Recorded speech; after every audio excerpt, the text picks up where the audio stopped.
मुद्दा ये है कि ये कश्मीर वॉर होगा। पाकिस्तान के लिए तो अपॉर्चुनिटी है। इंडिया ने तश्तरी में रख करके कश्मीर का मुद्दा जो है पाकिस्तान के हवाले कर लिया है।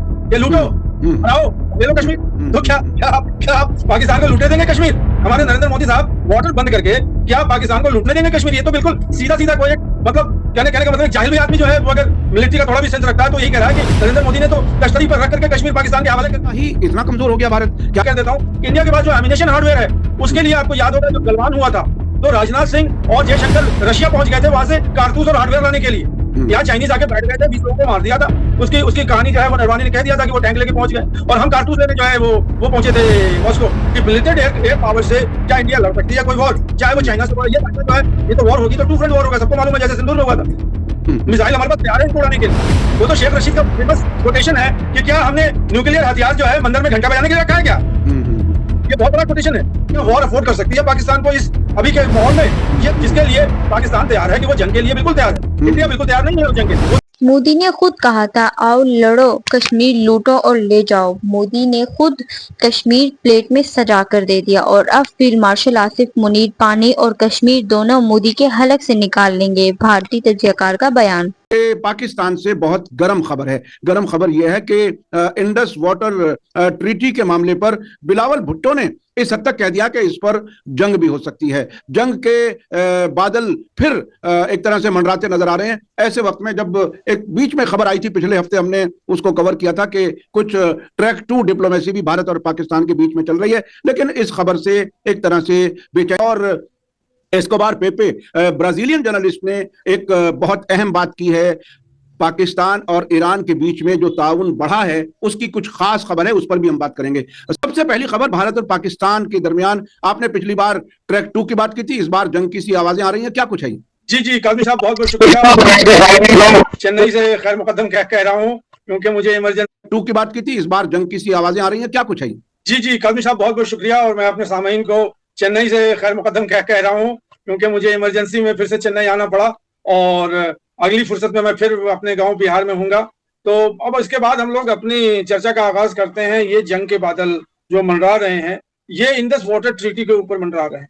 अब मैं अपने सामाइन को ये बता दूं कि इंडस वाटर ट्रीटी जो है वो कश्मीर में 2 डैम हैं जो कि मतलब कश्मीर जो इंडियन कश्मीर है इसके अंदर वो है और ये सोर्स ऑफ वाटर जो है वो इंडस रिवर से निकलती है और ये इसका बंटवारा जो है 1961 में वो हो चुका है। इसको वर्ल्ड बैंक ने जो है वो इसकी गारंटी ली है और उसके बाद कहा है कि जो पानी कितना क्यूबिक मीटर पानी जो है वो इंडिया छोड़ेगा पाकिस्तान के लिए।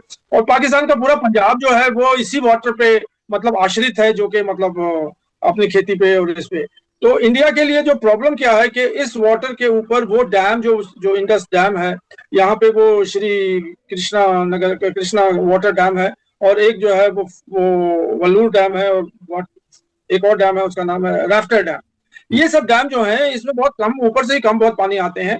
अब इसके ऊपर आपको मालूम होगा कि इंडियन कश्मीर में बिजली की बहुत किल्लत है और इस बिजली को बनाने के लिए इंडिया इनका जो है डैम का हाइट जो है वो बढ़ा रही है। तो ये काफी टाइम से फ्रिक्शन है इंडिया और पाकिस्तान में। अभी जो ऑपरेशन सिंदूर हुआ था उसके बाद जो है इंडिया ने एक प्यूनिटिव मेजर लिया जो कि उसने कहा कि अगर आतंकवाद पाकिस्तान बंद नहीं करेगा तो हम उनको इंडस वाटर का जो है वो पानी बंद कर देंगे। तो अब जो है वो ये है सूरत हाल के इंडिया को पानी खोलना है, पाकिस्तान को पानी लेना है और पाकिस्तान के जो रिवर चल रहे हैं जैसे झेलम है और भी जो दूसरे रिवर्स हैं उसके अंदर पानी की कमी हो गई है। तो इंडिया के लिए तो जाहिर सी बात है कि यूपी बिहार और दिल्ली में तो इसका कोई चर्चा नहीं है, लेकिन क्योंकि हम साउथ एशिया वाले हैं और हमारा प्रोग्राम जो है वो साउथ एशिया पे नजर है तो पाकिस्तान में बहुत बेहतर से इस पे मतलब बुखलाहट है और किसी तरह का कोई संदेश इंडिया से नहीं जा रहा है कि वो कैसे वाटर छोड़े।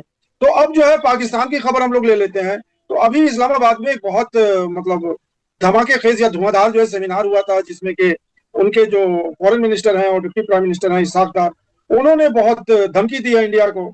और बिलावल भुट्टो भी उन्होंने कहा है कि हम जो है मतलब ये वॉर का संकेत है और हम जो है पानी के लिए जो है इंडिया के साथ वॉर करेंगे।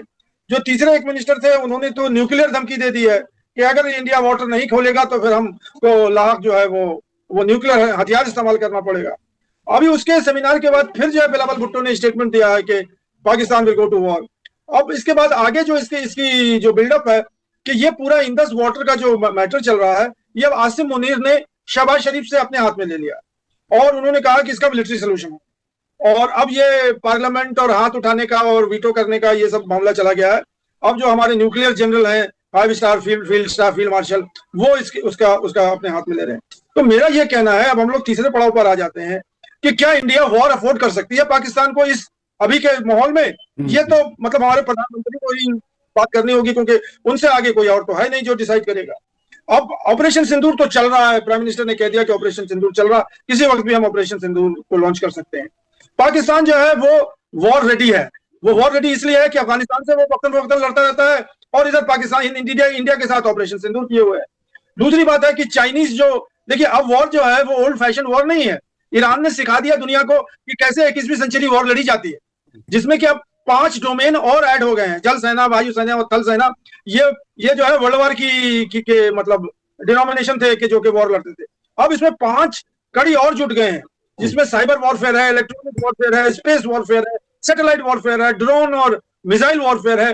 क्या इंडिया तैयार है? जहां तक मेरी नॉलेज है, क्योंकि एयरफोर्स जो है डोमिनेंट रोल प्ले करेगा, इंडिया को चाहिए कि उसके पास कम से कम नहीं तो 45 स्क्वाड्रन होने चाहिए उसके फुल कैपेसिटी के लिए। लेकिन आज के डेट में जो माहिरीन है वो ये कहते हैं कि इंडिया के पास 21 स्क्वाड्रन है, 28 जो है वो फंक्शनल है, बाकी जो है 21 और 28 में आप जुड़ा दीजिए 7 स्क्वाड्रन है। वो विंटेज जो है वो मिसाइल, वो जेट एयरक्राफ्ट है जो कि रशिया से, मतलब वो फ्लाइंग कॉफिन है। तो इतने डिप्लीटेड एयर पावर से क्या इंडिया लड़ सकती है कोई वॉर? चाहे वो चाइना से, ये जो है ये तो वॉर होगी तो 2 फ्रंट वॉर होगा, सबको मालूम है, जैसे सिंदूर में हुआ था। चाइनीज जो है तो चाइनीज ने इंकशाफ कर दिया कि हम तो बैठे थे इस्लामाबाद में या जहां भी रावलपिंडी में, और उनको हम गाइड कर रहे थे। इधर वो ईरान से उन्होंने जो है एक बहुत अच्छा पाकिस्तान ने डेवलप किया हुआ है अपना रिलेशनशिप, हम लोग उसके बारे में भी डिस्कस करेंगे। सऊदी अरेबिया से जो संधि है उसमें यह है कि अगर ईरान पाकिस्तान पे अटैक करेगा कोई भी मुल्क तो वो सऊदी अरेबिया से वॉर होगा।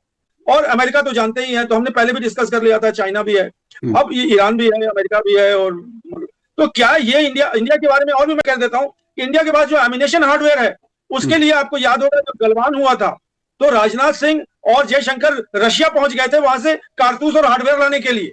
यहाँ चाइनीज आके बैठ गए थे, 20 लोगों को मार दिया था।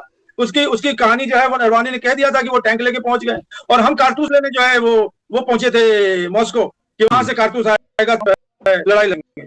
तो मेरे अनुसार, या मैं तो बहुत छोटा सा मतलब पत्रकार हूं, इंडिया प्रिपेयर्ड नहीं है ऑल आउट वॉर के लिए। अब पहले यह था कि इंडिया जो है वो पाकिस्तान को 15 दिन के अंदर में एग्जॉस्ट कर देगी। अब सऊदी अरेबिया के सबसे पीछे उसके वो लगा है, तो अब पाकिस्तान इस वॉर को महीनों सस्टेन कर सकती है सऊदी फंडिंग पे। तो मेरा फिर मुद्दा आ जाता है कि क्या इंडिया वॉर अफोर्ड कर सकती है? और मेरा एक और मानना यह है कि ये कश्मीर वॉर होगा। पाकिस्तान के लिए तो अपॉर्चुनिटी है, इंडिया ने तश्तरी में रख करके कश्मीर का मुद्दा जो है पाकिस्तान के हवाले कर लिया है कि लूटो, हराओ, ले लो कश्मीर। तो क्या आप पाकिस्तान को लूटने देंगे कश्मीर? हमारे नरेंद्र मोदी साहब वाटर बंद करके क्या पाकिस्तान को लूटने देंगे कश्मीर? ये तो बिल्कुल सीधा कोई एक मतलब कहने का मतलब एक जाहिल भी आदमी जो है वो अगर मिलिट्री का थोड़ा भी सेंस रखता है तो यही कह रहा है कि नरेंद्र मोदी ने तो तश्तरी पर रख करके कश्मीर पाकिस्तान के हवाले कर दिया है। उनको तो मुश्तबा साहब मैं बीच में रोक रहा हूं आपको याद होगा जब ये इलेक्शन हो रहे थे 2024 के, ये कहा गया था कि अगर हम जीत गए तो 6 महीने में पाकिस्तान ऑक्युपाइड कश्मीर को हम कब्जा कर लेंगे, हम वापस ले लेंगे। आप बात कर रहे हैं कि कश्मीर को आपने प्लेट में रख के दे दिया। क्या इतना कमजोर हो गया भारत? क्या पाकिस्तान के जो इस वक्त ईरान और अमेरिका के बीच में जंग रोकने की कोशिशें हैं, डिप्लोमेटिक कद उसका इतना बड़ा हो गया कि और बहुत से मुल्क उसको मदद करेंगे? क्या सिनेरियो क्या बनेगा अगर जंग शुरू हो गई तो? नहीं, सिनेरियो तो मैंने बता दिया। मैंने ये कहा कि अगर नरेंद्र मोदी फिर से ऑपरेशन सिंदूर को लॉन्च करेंगे या पाकिस्तान ने तो बिल्कुल ओपनली कहा है कि हम जो है वो इंडस वाटर का जो अभी डैम का हमने आपको जिक्र किया, वो रफ्तार डैम और वल्लूर डैम और जो है वो क्या दूसरा श्री कृष्णा डैम, इनको हम उड़ा देंगे। मिसाइल हमारे पास तैयार है इनको उड़ाने के लिए। वो तो शेख रशीद का फेमस कोटेशन है कि क्या हमने न्यूक्लियर हथियार जो है मंदिर में घंटा बजाने के लिए रखा है क्या? ये बहुत बड़ा कोटेशन है। तो ये तो सिनेरियो अभी ऐसा चल रहा है। अरे साहब ये जैसे कहते हैं बंदर भपकी तो नहीं है ये पाकिस्तान? इतनी ताकत कहां से आ गई कि वो भारत को बिल्कुल हरा देगा? और ये तो हराएगा जीतेगा वो तो जंग डिसाइड करेगा। हाँ। ईरान ने कभी सोचा था कि वो अमेरिका को हरा सकता है? हाँ। या अमेरिका ने कभी ये सोचा था कि हम ईरान से हार जाएंगे? जंग जब होती है तो वो खत्म उसी टाइम होती है, चाहे वो कोई ना किसी को डिसाइसिव जो है वो जीत विक्ट्री दे। मैं उस पोजीशन, उस जगह पे नहीं जा रहा हूं। मैं ये कह रहा हूं कि ये जो बिल्डअप है, ये बिल्डअप क्रिएट किया है हमारे भारत सरकार ने, जिसके लिए पाकिस्तान तैयार है कि वो जंग के लिए बिल्कुल तैयार है, इंडिया बिल्कुल तैयार नहीं है उस जंग के लिए। वो यानी इंडस वाटर ट्रीटी से भारत ने उसे अबेयंस में रख करके या उस पर अमल दरामद रोक करके अपने आप एक क्राइसिस खड़ा किया है। अब मैं चलता हूं उन दो खबरों की तरफ।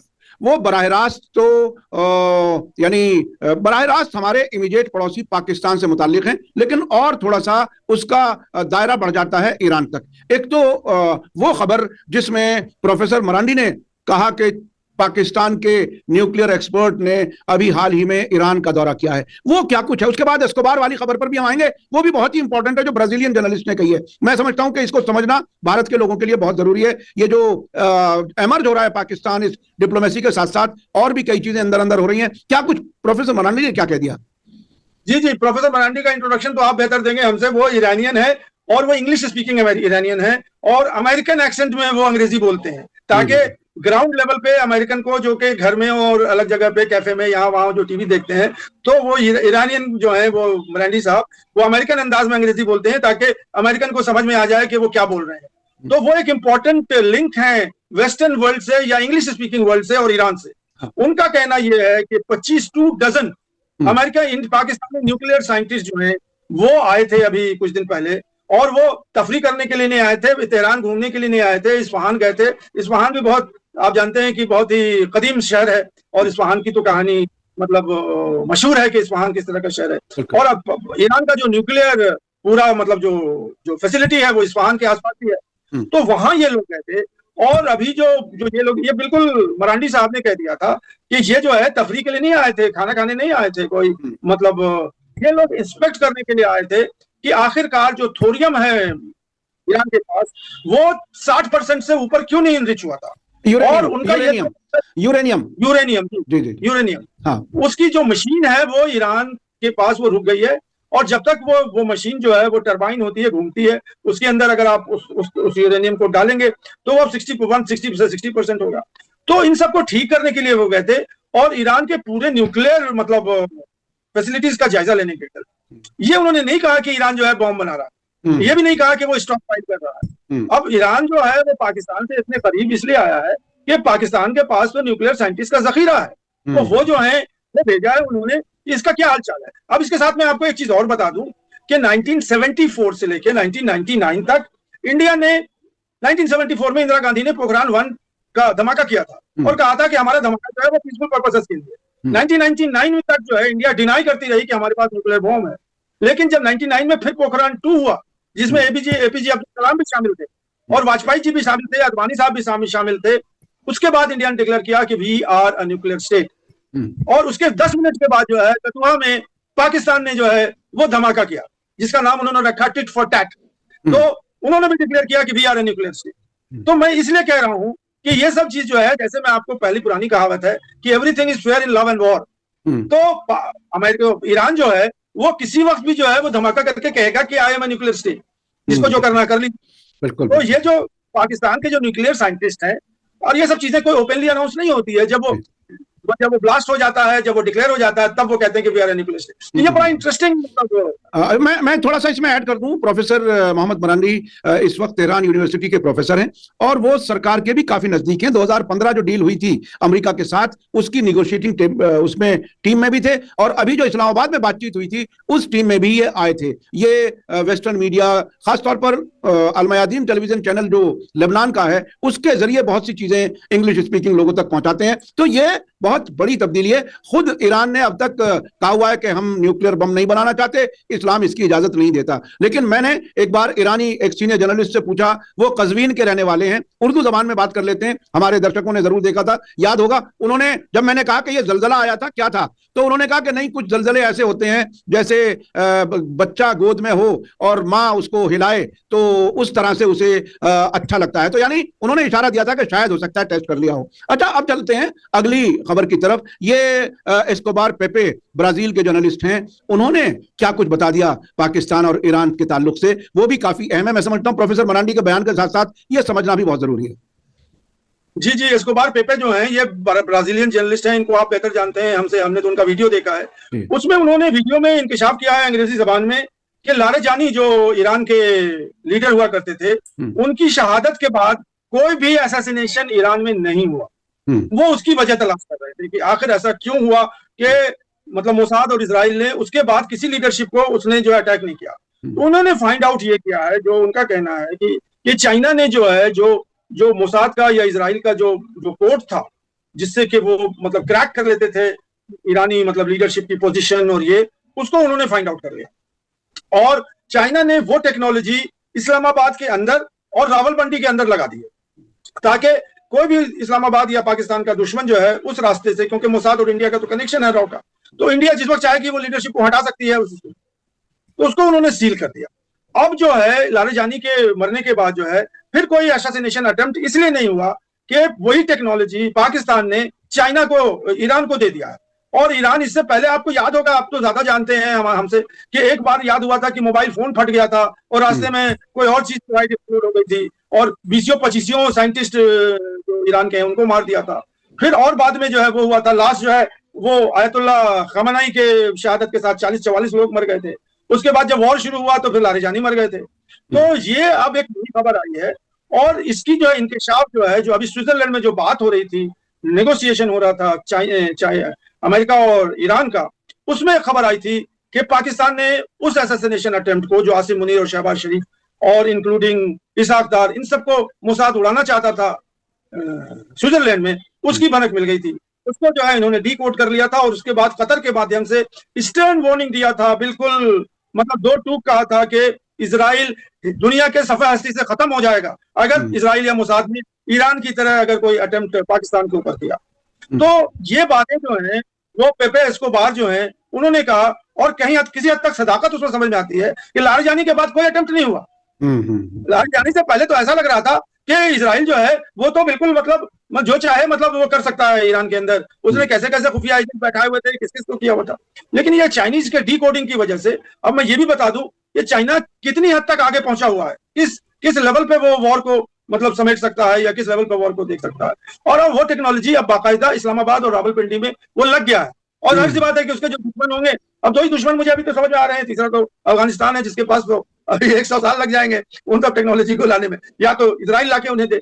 तो ये मैं आपसे कह रहा था कि ये जो है बड़ा इंकशाफ है जो कि पेपे एस्कोबार के बारे में एक बता दूं, हमारे दर्शकों को शायद याद होगा, मैंने एक वीडियो दिखाई थी जब हसन नसरुल्लाह का दफन का प्रोग्राम था जिस दिन बैरूत में, उसी दिन प्रोफेसर मरांडी ईरान वाले और अलमयादीन टेलीविजन चैनल की जर्नलिस्ट जैनब अल सफ़ार और खुद ये एस्कोबार, तीनों लोग उस बॉर्डर एरिया तक पहुंचे थे जहां कुछ 100 गज की दूरी पर इजरायली फौजी खड़े हुए थे और उन्होंने बंदूक तान दी थी उनकी तरफ। मैंने बाद में वो वीडियो हमने दिखाई, मैंने बाद में बात की जैनब अल सफ़ार से, वो उनसे मेरी मुलाकात है, एक बार वो दिल्ली आई थी तो उन्होंने बताया कि एक बार तो पेपे एस्कोबार एकदम खौफजदा हो गए थे कि ऐसा ना हो कि वो गोली चला दें। जी, तो ये थी आज की वीडियो। अगर वीडियो पसंद आई हो तो वीडियो को लाइक करें। अगर आप इंडियन रिएक्शन देखना पसंद करते हैं तो हमारे चैनल को सब्सक्राइब करें। मिलता है नेक्स्ट वीडियो में, तब तक के लिए अल्लाह हाफिज़। पाकिस्तान जिंदाबाद।